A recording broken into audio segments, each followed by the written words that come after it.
Good morning students. सबसे पहले हम आपको बताते हैं स्थानांतरित कृषि। स्थानांतरित का मतलब होता है स्थान परिवर्तित करना। तो आदिवासी जो लोग हैं वो जंगलों को काट करके खेती करते हैं।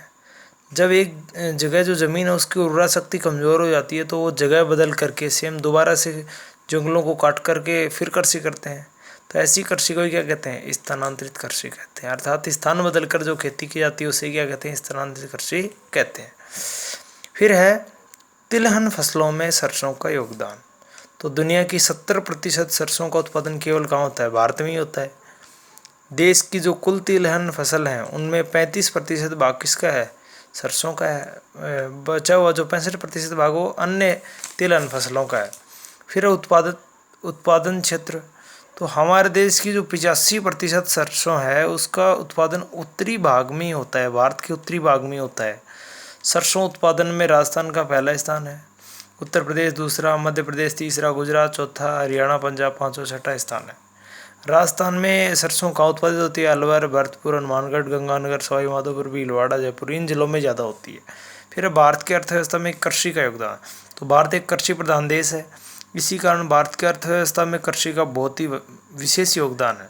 पहला तो क्या है? रोजगार का साधन। जिन लोगों को कोई रोजगार नहीं होता वे कृषि में लगे रहते हैं, तो सबसे बड़ा तो क्या है? ये रोजगार का साधन है। भारत में जो जनसंख्या है उसका लगभग 54.6 यानी लगभग 55% जनसंख्या है वो प्रत्यक्ष रूप से किस पे निर्भर है? कृषि पे निर्भर है। साथ ही बहुत सारी जनसंख्या ऐसी है जो कृषि के साथ साथ जो सहायक क्रियाएँ हैं जैसे पशुपालन है, मछली पालन है, वानिकी, वनों को काटना, वनों से लकड़ी इकट्ठा करना, ये सारे कामों में बहुत सारी जनसंख्या लगी रहती है। इसका अर्थ ये हुआ कि भारत में जो कृषि है वो रोजगार का एक साधन है। फिर सकल घरेलू उत्पाद। तो देश की जो सीमाएं हैं उसके अंदर उत्पादित होने वाले जो उत्पाद हैं उनको सकल घरेलू उत्पाद कहते हैं। इनके बारे में आगे इकोनॉमिक्स वाले चैप्टर्स में पढ़ेंगे। फिलहाल आप याद रखिए सकल घरेलू उत्पादन में क्या है? ये सहायक है। हमारे देश में सकल घरेलू उत्पादन है उसमें कृषि का योगदान 1951 में तो कितना था? 55.1% था।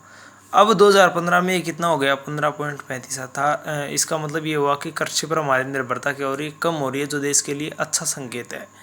अतः देश के सकल घरेलू उत्पादन में भी कृषि का विशेष योगदान है। फिर विदेशी व्यापार में योगदान। तो भारत की जो कृषि है उसमें कृषि उत्पाद जो है उनका निर्यात सबसे ज़्यादा होता है और कृषि उत्पादों का निर्यात करने वाला दुनिया का सबसे बड़े देशों में भारत का कौन सा स्थान है? 10वां स्थान है। भारत विश्व में जो कृषि उत्पाद हैं उनके निर्यात में अपना कितना प्रतिशत रखता है? 2.07% रखता है। भारत में से कौन कौन सी वस्तुएं हैं जो दूसरे देशों को भेजी जाती हैं? चाय, चीनी, तिलहन, तंबाकू, मसाले, चावल, जूट, कपड़े आदि सामानों क्या करता है? निर्यात करता है। फिर उद्योगों के लिए कच्चे माल की आपूर्ति। तो भारत में जो कृषि है उससे उत्पन्न होने वाले कई जो चीज़ हैं वो उद्योगों में कच्चे माल के रूप में काम में आती हैं। जैसे कपास है, कपड़ा उद्योग में काम में आती है, गन्ना है, चीनी उद्योग में काम में आता है, वनस्पति तेल के लिए सरसों काम में आती है।